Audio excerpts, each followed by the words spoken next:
Hello, I'm Courtney, and I'm your instructor for World Lit. You can call me Courtney or Professor Danforth. I grew up traveling around the world, so I've been to a lot of the places we're going to be studying during this course. This is my 9th year at CSN and my 13th year teaching.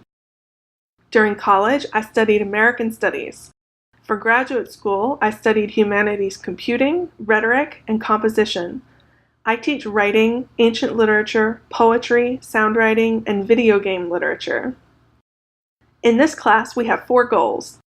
They are to explain the diversity of human experience across time and place in world literature, to situate works of world literature within historical, social, economic, scientific, and other contexts, to control conventions of language, mechanics, and MLA format in academic writing, and to exhibit research skills in writing.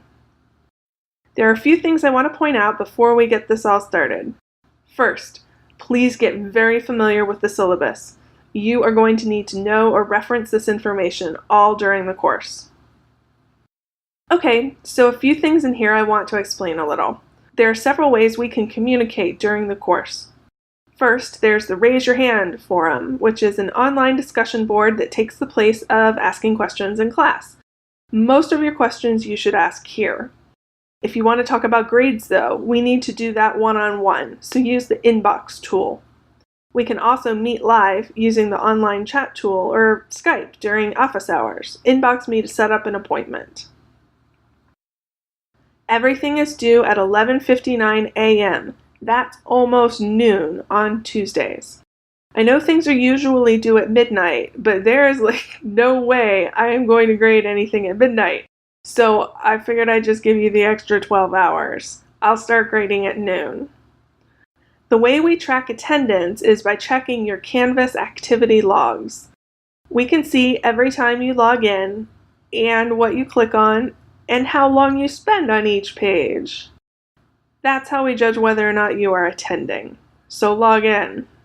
You need to have passed English 100, 113, or 101 to be in this class. During your composition class, you learned when to cite sources and how to do it using MLA. We're going to use those skills in World Lit. It is very important that you cite any information that is not your own idea. It wouldn't be surprising to have 25 to 30 citations on each study guide assignment, for example. If you need a refresher on plagiarism, MLA, or citation, there are resources in the Canvas links and tons of help on YouTube. I care a lot about accessible learning. I've tried to anticipate a lot of disability challenges in making this course. It's part of why you're going to choose your own lab assignments, for example. But if there's something in the course that's not available to you or doesn't already have an acceptable workaround, please let me know. I will help figure something out for you, and it will help me improve the course for the future. In addition to being some generally weird stuff, there is also a good deal of potentially objectionable content in this course. There's a lot of rape and military violence in literature from the ancient world, for instance. Some of it's disturbing, like sexual partners calling each other brother or daughter. We can talk about why this is later on, but for now, just know that if this course were a video game, it might get rated T for teen. Make sure to read about the different types of assignment for the course. You'll do the same kinds of things every week. I'll talk about the 2 trickiest a little though. First, for each unit, you'll write your own study guide. I put together a whole template that you can copy-paste, and it explains what kinds of information go into each section. I designed the template this way to help guide you towards the kinds of information you're going to need on the quizzes and subsequent assignments. The most interesting assignment, and the most important, are the labs you'll do for each unit. What I mean by lab is that you'll be doing an experiment on the literature that we read. These experiments are supposed to be personally interesting, rewarding, and hopefully fun. The idea is that we all read the same poems or whatever, but then you design a lab that does something more with the poems in a way that serves your particular interests.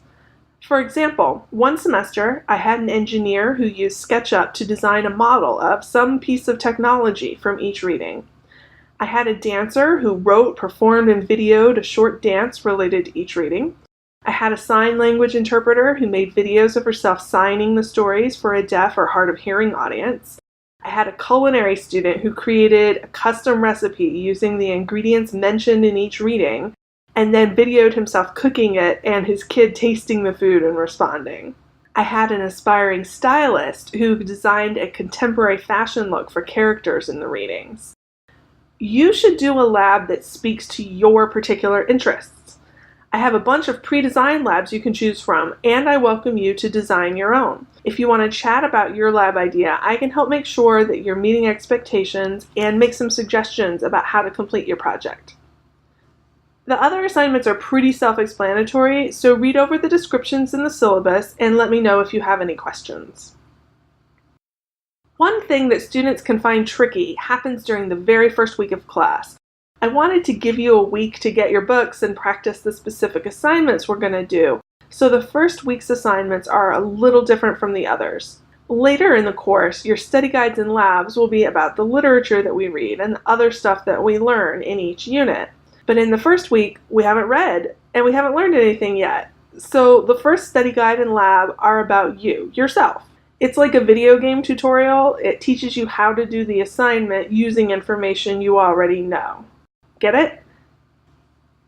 I love teaching this course. Almost nobody signs up for it because they think it sounds important or interesting, but a lot of students leave the course saying that they had fun and they learned a lot. You may never need to quote a Confucius saying to someone, and you may never hear someone reference the face that launched 1,000 ships. But this course will teach you something about how the world and people work and how to think about culture. Those are skills you will definitely find useful in and out of college. Welcome to world literature.